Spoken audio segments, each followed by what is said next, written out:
ভালোবাসা রাখবে, কিয়ামতের দিন তাদের সাথেই তার কি হবে? হাসর হবে।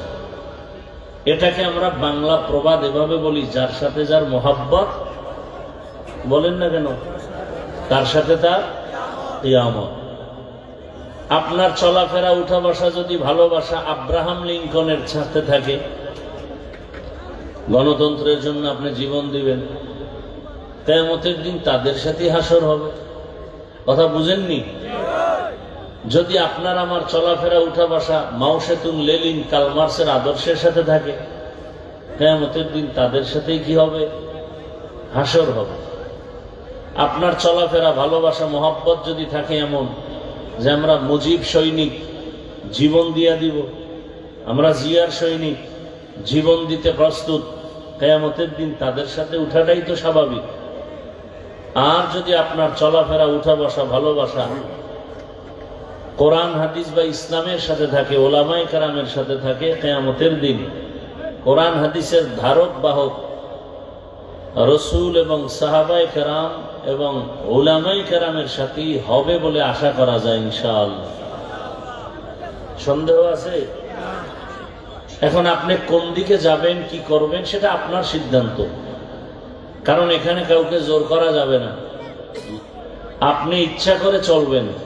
কারণ দুনিয়াটা পরীক্ষার হল, সবাইকে আল্লাহ কিছু স্বাধীনতা দিয়েছেন। চাইলে আপনি মসজিদেও ঢুকতে পারবেন, মন্দিরেও ঢুকতে পারবেন, তবে ফলাফলের বেলায় দেখা যাবে কে জান্নাতি কে জাহান্নামী। পরীক্ষার হল, কেউ প্রশ্নের উত্তর ভালো লাগবে, কেউ খারাপ লাগবে, কাউকে বাধা দেওয়া যাবে? পরীক্ষার হল, বাধা দেওয়ার কোনো নিয়ম নেই। মুমিনের জন্য দুনিয়াটা পরীক্ষার হল। এ কারণে বেঈমানরাও যে গাছের ফল খাওয়ার স্বাধীনতা পায়, মুমিনরাও সে গাছের ফল খাওয়ার স্বাধীনতা পায়। মুমিন যেই রাস্তায় চলে, বেঈমান সে রাস্তায় চলে। মুমিন যে মাছ খায়, বেঈমান সে মাছ খাওয়ার অধিকার রাখে। ফলাফলের বেলায় পার্থক্য হয়ে যাবে। আল্লাহ আমাদের সব ভাইকে চূড়ান্ত হেদায়েতের দৌলত দান করেন। আয়াতের মধ্যে আল্লাহ মুমিনকে দুটো আদেশ দিয়েছেন, কর্মসূচি। ইয়া আইয়ুহাল্লাযীনা আমানুত্তাকুল্লাহ, ও মুমিন তোমরা আমি আল্লাহকে ভয় করো। এই ভয়ের কথা আল্লাহ বারবার বলেছেন, দুনিয়ার সবাইকে আল্লাহ বলে ইয়া আইয়ুহান নাসুত্তাকু রাব্বাকুম। কোরআনের শুরুতেও আল্লাহর ভয়ের কথা, শেষেও ভয়ের কথা। যালিকাল কিতাবু লা রাইবা ফীহি হুদাল লিল মুত্তাকিন। শেষেও কোরআনের তাকওয়া, আল্লাহকে ভয় করো।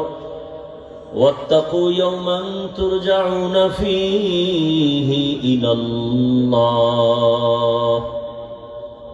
ভয় করো ওই দিনকে যেদিন সবাই আল্লাহর আদালতে হাজির হতে হবে, পালাবার কোনো সুযোগ নাই। বারবার বারবার আল্লাহ ভয়ের কথা বলেন সবাইকে। কেন? এমন কি যে রসুলের কোনো গুনাহ নাই? কি আমাদের রসুলের গুনাহ আছে? কোনো গুনাহ নাই। সন্দেহ থাকলে তার ঈমান নাই। রসুল গুনাহ করছেন এই সন্দেহ থাকলেও তার কি নাই ভাই? ঈমান নাই।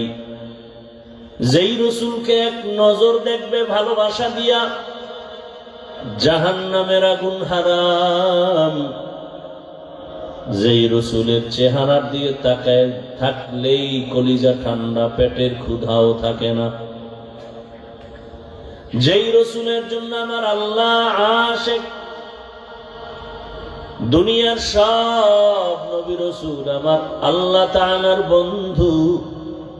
মুসা নবী আল্লাহর বন্ধু, ঈসা নবী আল্লাহর বন্ধু, ইব্রাহিম নবী আল্লাহর বন্ধু, ইউসুফ নবী আল্লাহর বন্ধু।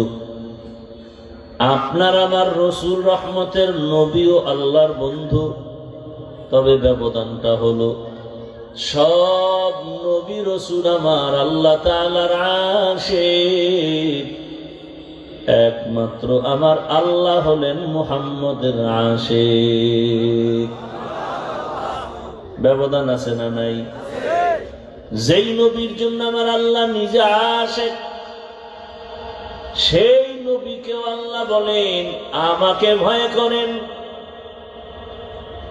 ইয়া আইয়ুহান নাবিয়্যুত্তাকিল্লাহ ওয়া লা তুতি'ল কাফিরিনা ওয়াল মুনাফিকিন।